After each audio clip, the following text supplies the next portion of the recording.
Good morning, children. Welcome to the online classes for 8th standard. So, as I am taking social subject, so in that today we are going to start the social subject, and that too by taking first the history.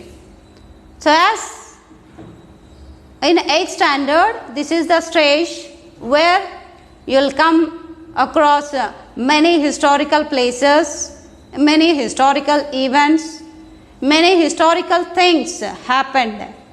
But before that, you have to have the keen knowledge about all these things. So, as in this 8th standard, it is a stepping stone for your knowledge about history. Regarding that only, so as in this stepping stone, so I am making my effort to give you the full awareness about the things which are happened in the past. So before that, you must have the awareness about that how these things are known to us. So if you discuss about any battle, so whether you are present at that time, no. So it is highly impossible to say what exactly happened there. So here we need some sources to be read out, or some sources should be seen visually, so that we will come to know the facts that are happened at that time. So in that sequence only we will come across in this history, that is the first lesson, sources. Sources means here the things which are available to know what has happened at that time. As in this lesson we are going to discuss about the sources required for the study of history, and after that types of sources of history, and what is the importance of the types of sources we have discussed. So in that we will come across archaeological sources, and not only that literary sources, and about that what is the importance of inscriptions, and finally the importance of oral science, oral sources which are happened in the history. So now move on to the lesson. Listen carefully, it is a very interesting subject, don't feel bored. So here the history will make you as that you are present at that time, like that you can imagine yourself, and try to make your part in that sequence. So first of all, first you must know what is history. Itihasa. So means here history, it is a systematic study of the past. So past means before this, as nowadays CM, PM, MPs, MLS are ruling our country, but at that time kings and queens used to rule our country. So as what happened at that time? So as in southern part of India, and that too in Karnataka. So we are familiar with Rashtrakutas, Cholas, Kadambas, like this here some kings which made their effort in making history in our country. So here this history, it is a systematic study of the past. And how this history is written? Do you know at that time computers were there, or any other sources were there to write this history? No. So here history is written on the basis of sources they had. So at that time we don't have any paper, pen properly. Everything they used to write on the leaves, talapatra like that.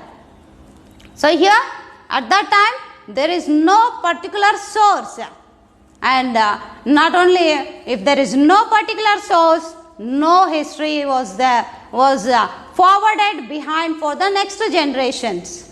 As here one after one they thought to make out that some historians is like an advocate who will go on make notes of some points. Means if one person is staying in one king's palace, here he has to maintain all that, like in every office and schools and colleges will have one clerk who is going to report all the things which are going to happen since from that day, opening day to ending day. So here the advocates present in their arguments, and today also we can see some evidences and sources are related to the things which are written by at that time historians. So here what these historians similarly do is they collect the sources.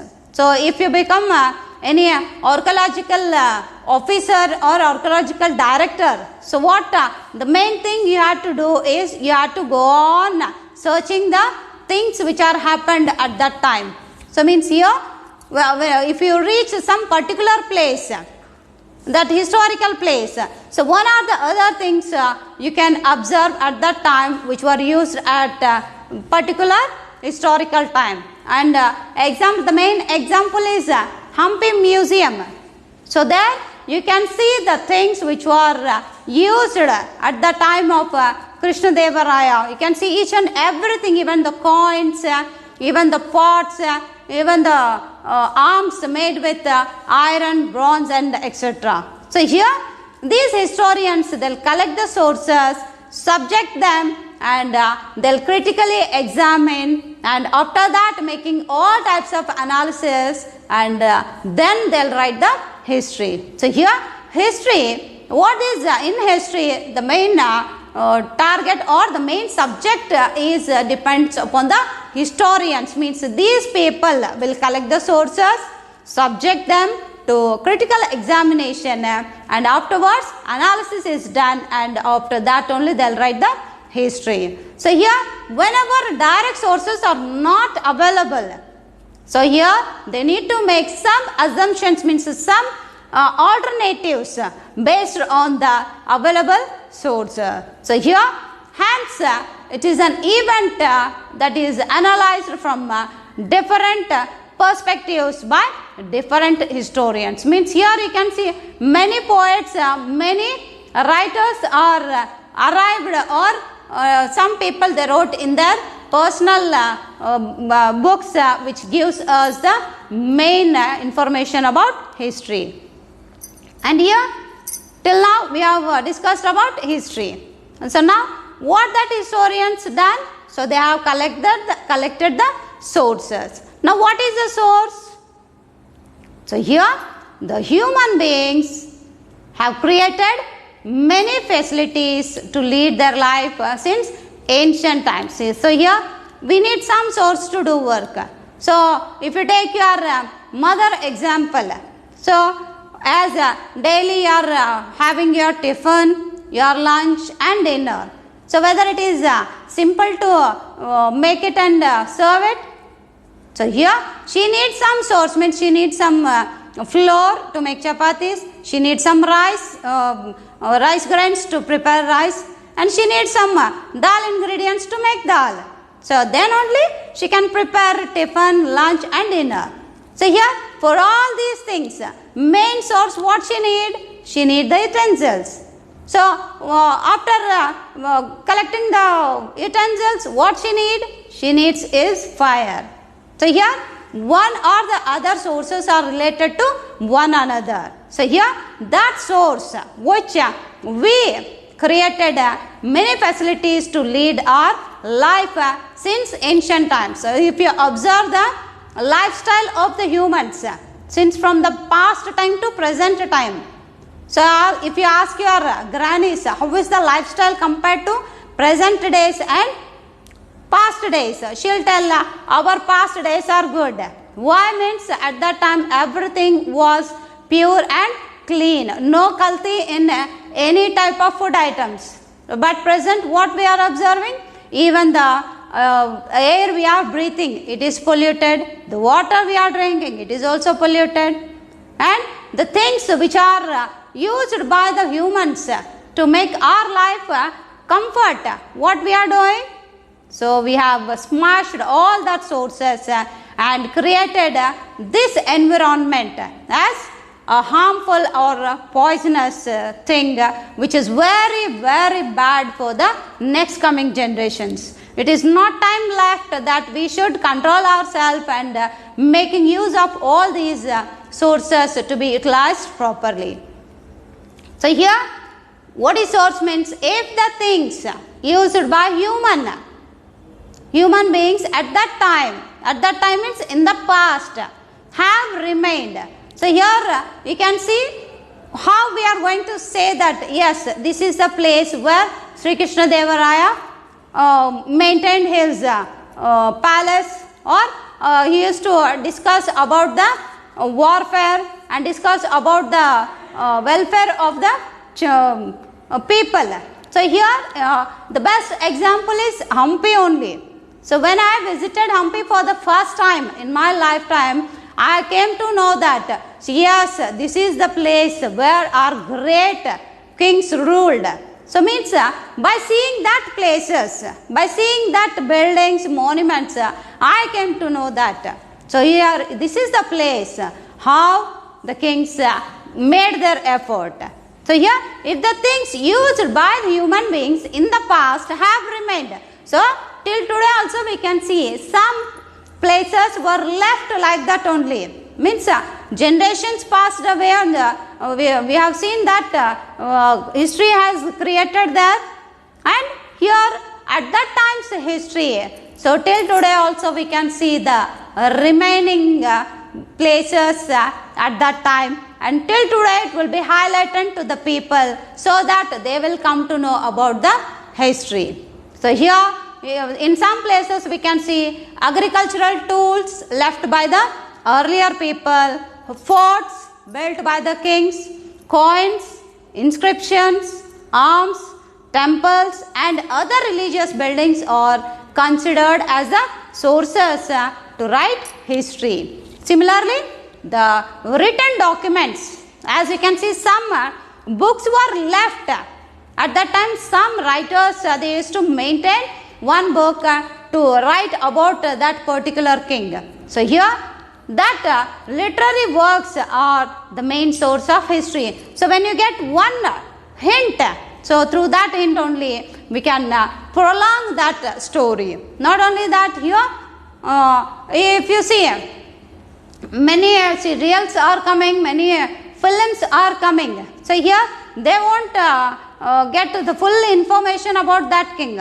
So here one thing they will take as one topic and they are going to similarly think about that and make it as a film or like a TV serial. So like this, here the written documents and the literary works are the main sources of history. So here depending upon the written things found at that time, so are needed to know that at that time that history was done or history was created by such kings.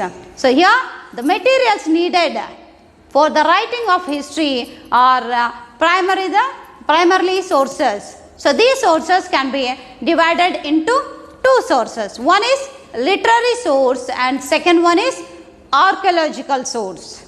So here literary sources, here we can see literary means written. So here we need the proof that particular time, particular king has ruled the kingdom, particular queen ruled the particular kingdom. As if you say Kitturani Chennamma and Jhansi Rani Lakshmi Bai. So how will come to know about all these women who ruled our country?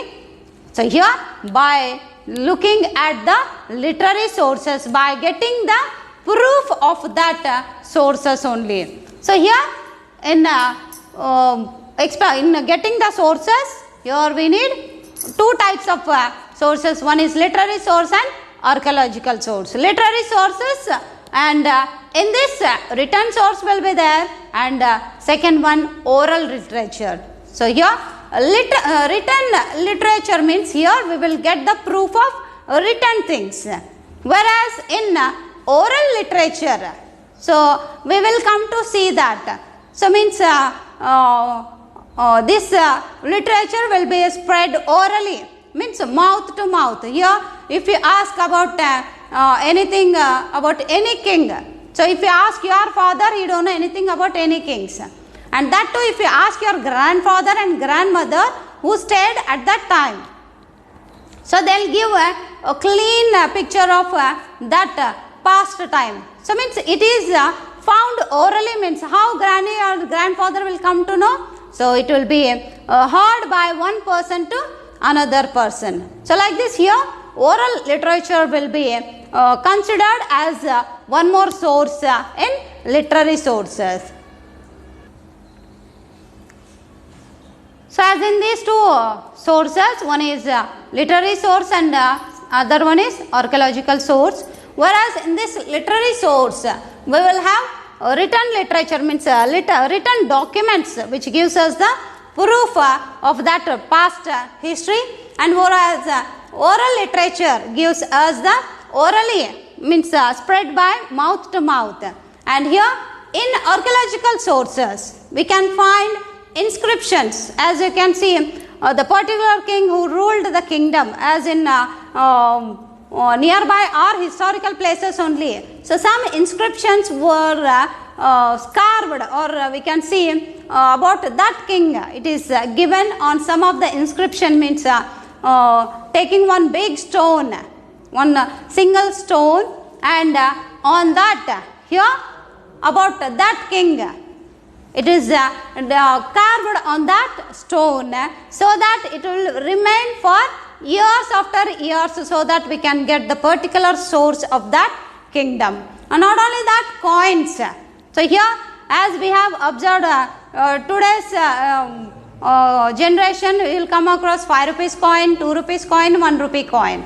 So if you turn back, so you are going to see some our national symbols. Or before this we used to have Nehru's photo and Gandhiji's photo and Indira Gandhi's photo. So why means at that time the present people were ruling. So at that time here if you take the coins, that means the particular king used to mint his photo behind that coin. And whereas monuments, here we can see whoever ruled our country, so here they used to build some monuments, build some buildings. As if you see Shah Jahan built Taj Mahal, and as if you see take Akbar, Babur, Jahangir, like that here the particular persons who ruled our country, so they left away the monuments as a proof that they ruled at that time. And not only that, other ruins, as we can see after the attack of Arabs to our country, so they have ruined so many temples, so many monuments, so many statues, they have smashed all that. So till today also we can see that other ruins were present for the proof of source at that time. So here written literature, it is the main source of literary sources, whereas literature can be bring the contemporary social life of the times, and the writer who is alive at that time, so whatever he has given the sources to us, so by that sources we will see that we will make ourselves alive in that past time and think what has happened at that time. As you can see, recently if you see Rajamouli's film Bahubali first and second, so can you guess the arrangements how he has done?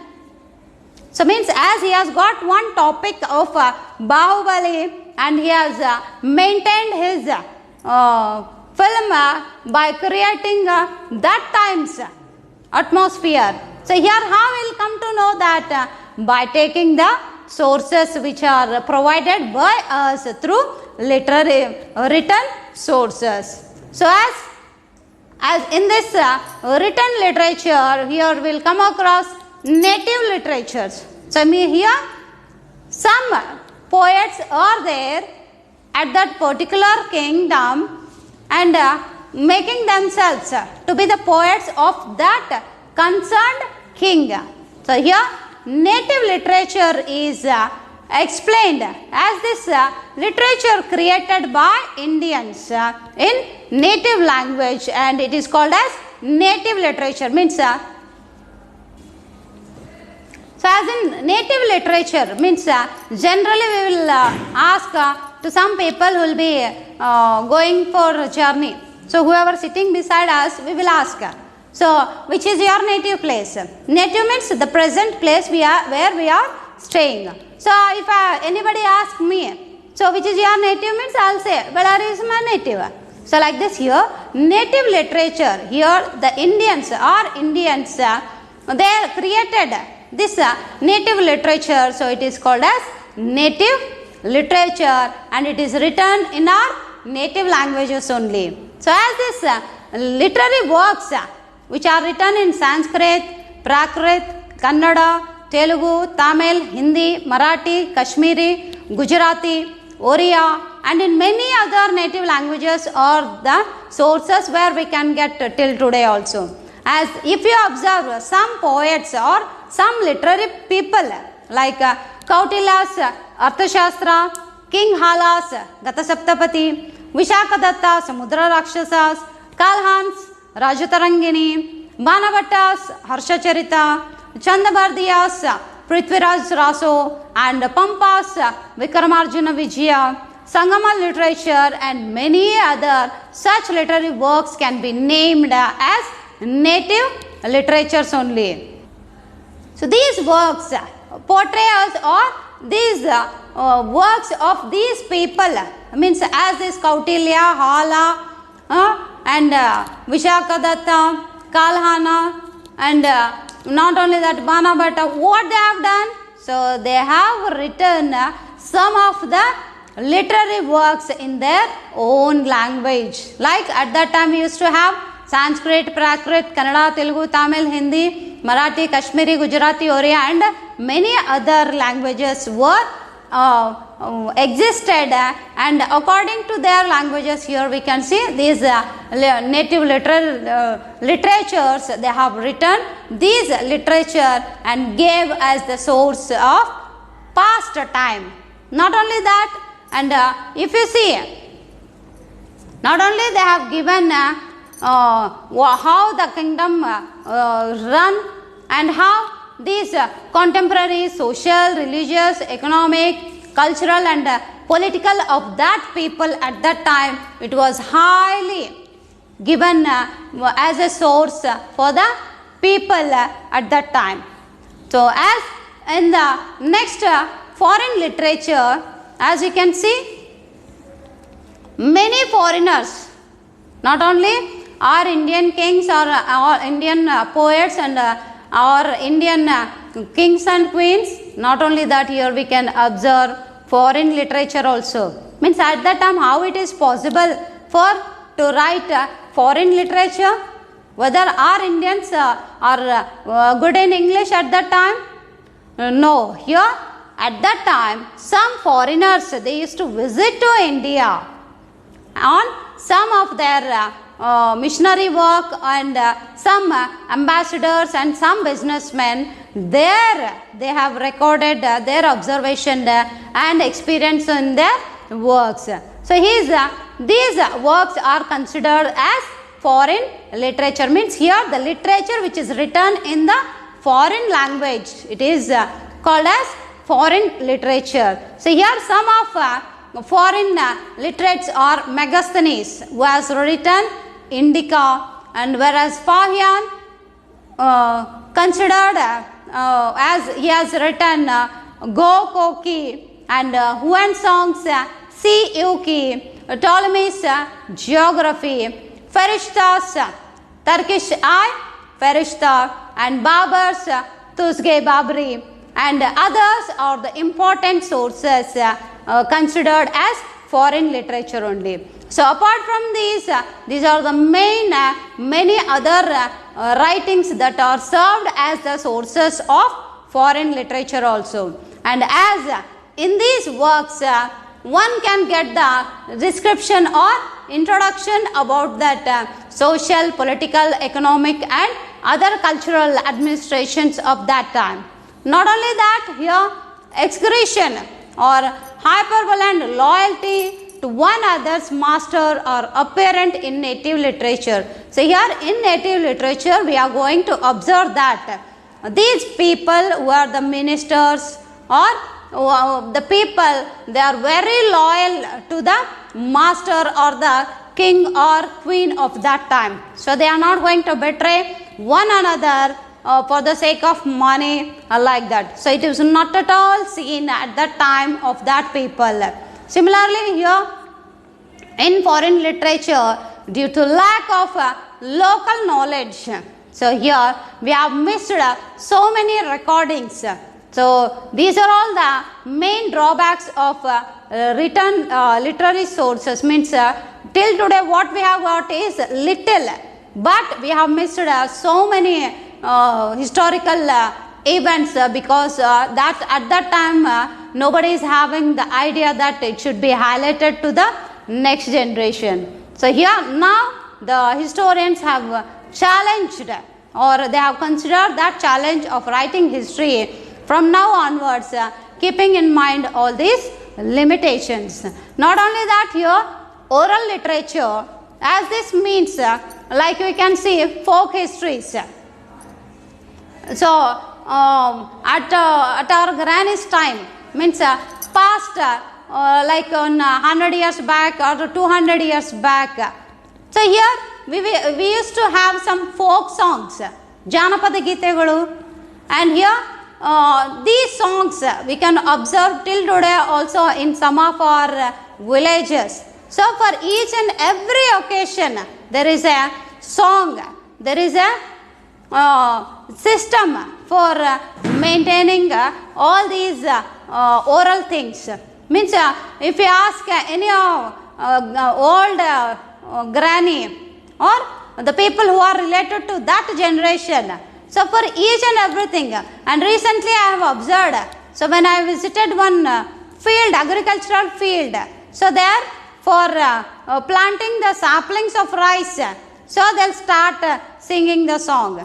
So at the time of harvest, at the time of making all that food grains to be filled in the bags, so for each and everything there is a song, and not like rap songs, that all are folk songs. Means that each and every song will give one message to the people. Not only that, for any function, if you see the girls function or the marriage function or any naming ceremony, or if anybody dies, so there also here we can see these folk songs. So after the death, 3 days funeral will be done to that related person. So here remembering his good things, what he has done to the people, so all that will be highlighted in that funeral for 3 days or 11 days. Like this here oral literature gives us scope of remembering our history orally. Not only that, generations to generations these folk songs must be improved. As you can see, the recent singer Mangli. So as you can see, that girl, so who came from Telangana, I think, so she used to select all types of these folk songs only. Means here, these folk songs make us to remember that we belongs to so and so culture. So as this here we can see some people, till today also we don't know about some local rulers. Means in the history it is highly displayed that only particular king like Tipu Sultan, Kempegowda. So here that people we will know only about them. But here behind them, here we can see some heroes, local heroes are there. So here these heroes are, we can see Kumara Rama. So do you know or ever heard about him? Kumara Rama. So here this the folk people have created ballads about their local heroes.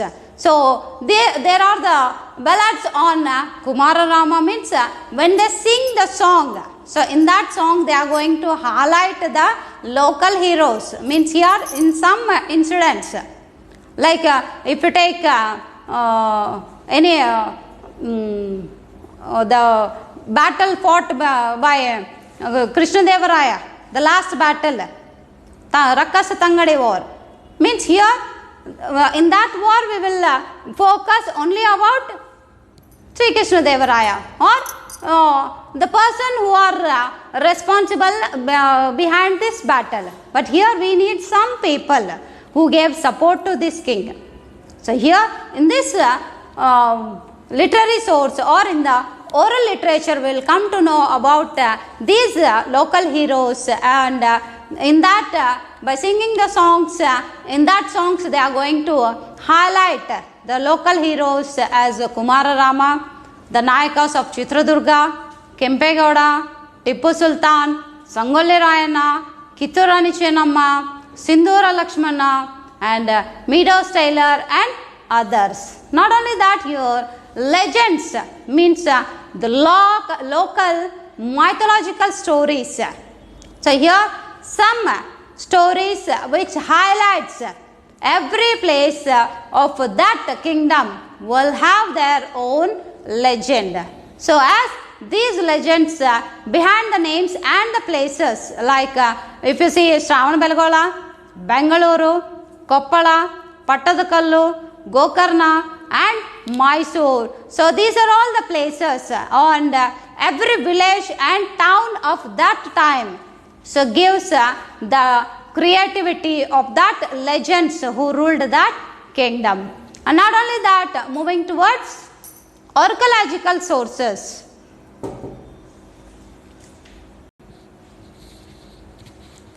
So as moving towards archaeological sources.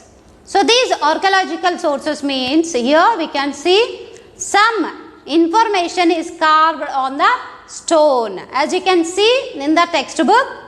So here on one stone or on the wall it is carved or it is written about the information of that particular king. So as these archaeological sources which gives us the information about that particular person and make the availability of that source.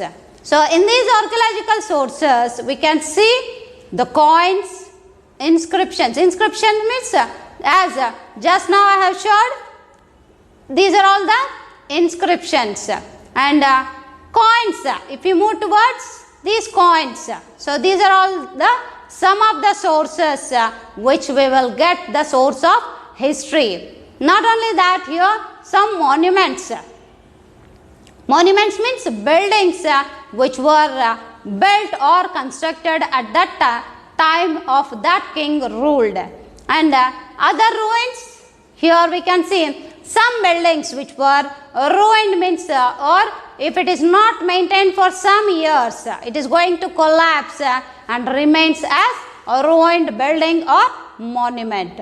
So as these archaeological sources are available not only on the surface of the earth, means here by seeing these inscriptions we can come to know that it is hidden deep in the depth of the earth, means here the secrets or the influence of that king which is written on these inscriptions. Means whenever you see these inscriptions, you are going to find out the things which are happened at that time.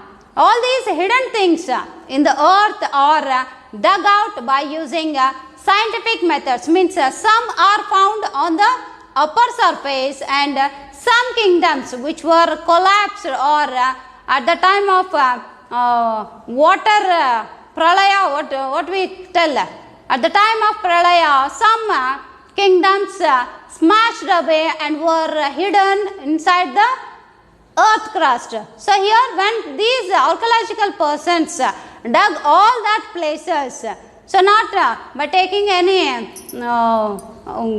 axe or something, so here by making some scientific methods, they will follow some methods to fetch out all that sources which are hidden in the earth. So here this process of fetching out all these inscriptions, monuments, so that we will call it as excavation. Not only that, if you see, Harappan civilization came to light only due to the process of excavation only. So during excavation, the ruins of buildings you can see, means recently in Discovery Channel it was showed that about the smashing of Dwarka, so which found inside the ocean. So means before that nobody knows that Dwarka has been smashed out because of that water cyclone. So here, after getting one after one sources, here the archaeological persons came to know so that Dwarka has been found, and as you can see, while taking one after one methods to remove all that buildings, to make out all that inscriptions, monuments and other ruins which were again taken out by that water, and it is highlighted and it will be shown to the people that at that time Dwarka was there. So here this process of fetching out all these things, we call it as excavation. Not only that, here we can find during excavations ruins of buildings we will get, inscriptions we will get, coins, terracotta pieces, bangles, seals, beads, bone pieces and metal and other have been found. So how these are all analyzed by applying various scientific methods are there. So whichever we get bone inside the earth, it is not related to the past time, but after making all types of tests to that things which are found inside the earth, after that only it will be finalized as these things are related to so and so past history. So as from there only we will come to know how is the lifestyle of the people of those times. Now as if you see here the inscriptions which gives us that the full information about how these inscriptions are written, means here inscriptions means giving instruction, not only writing with pen, pencil or chalkpiece on the boards, but here these inscriptions means engraved writing, or inscriptions are written on stone, rock, metal, ivory, terracotta and other materials that last longer for many years. So here inscriptions are more reliable as these have direct relationship with that time of events. Not only that, here you can see Ashoka's inscriptions are the earliest inscriptions found in India. Not only that, most of these inscriptions are in Brahmi script, means at that time no English, Hindi languages were there. So at that time which was native literature was there, in that literature only they used to write on that stones or rocks. So here their language means at the time of Ashoka's, here we can see the language, it is in Prakrit. So here thousands of instructions are found in some other places in Kannada, Telugu, Tamil, Sanskrit, Prakrit language, means are related to their native literature.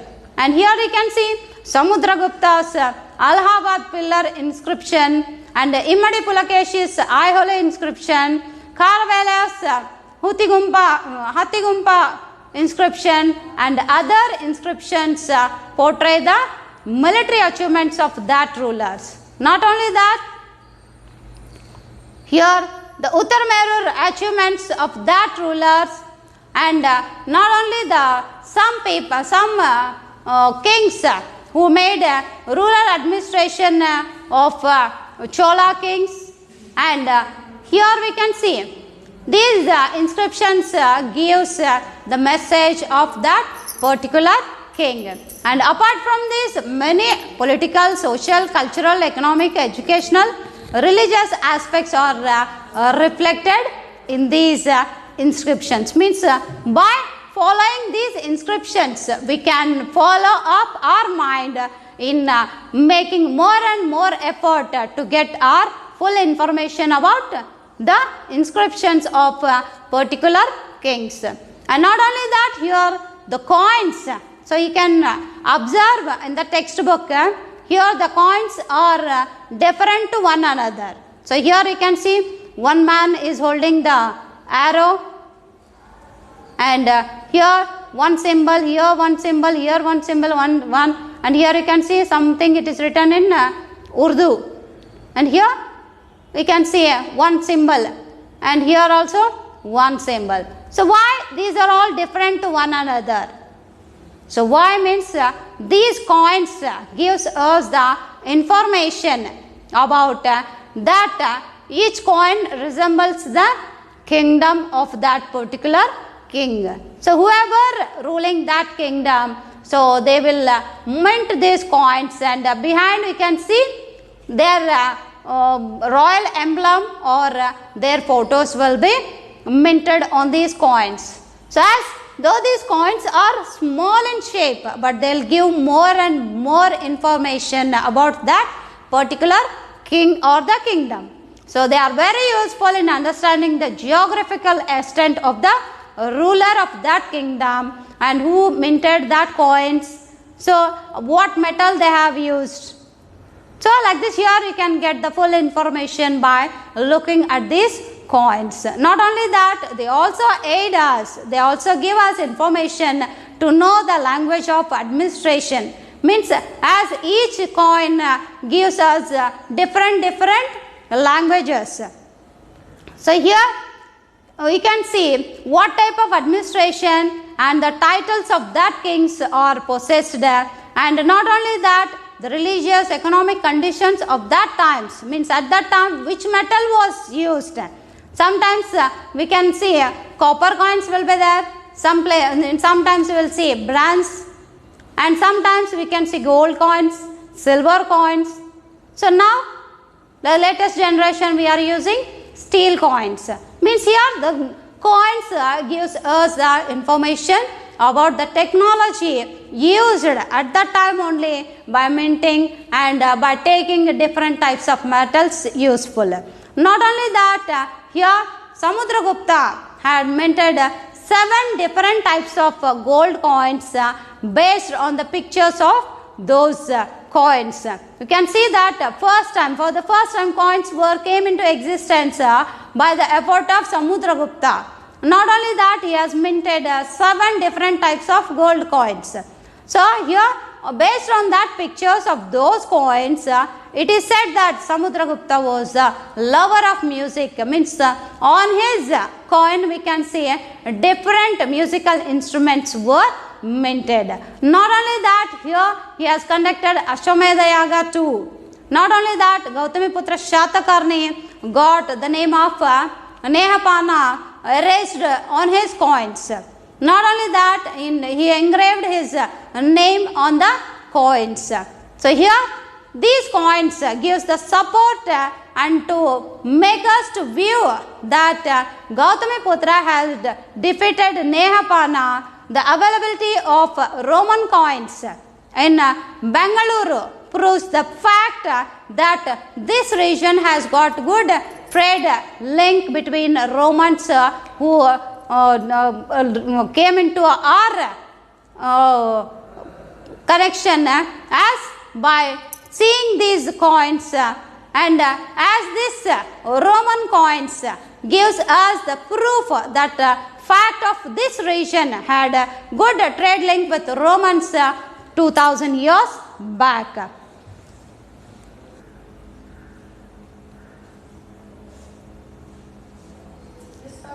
So as in archaeological sources, till now we have discussed about inscriptions, coins. Now moving towards the monuments, means the present buildings which we can view with our naked eyes, that were considered as monuments which were built at that time kings.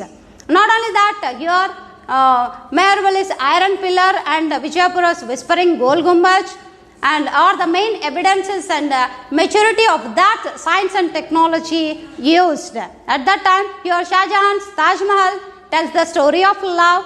Chittor's Vijayastamba victory pillar tells the victory of Ranakon, and the cave pictures and engraving of Elephanta, Ellora and Ajanta narrate the mystery of over that paintings and sculpture during that time.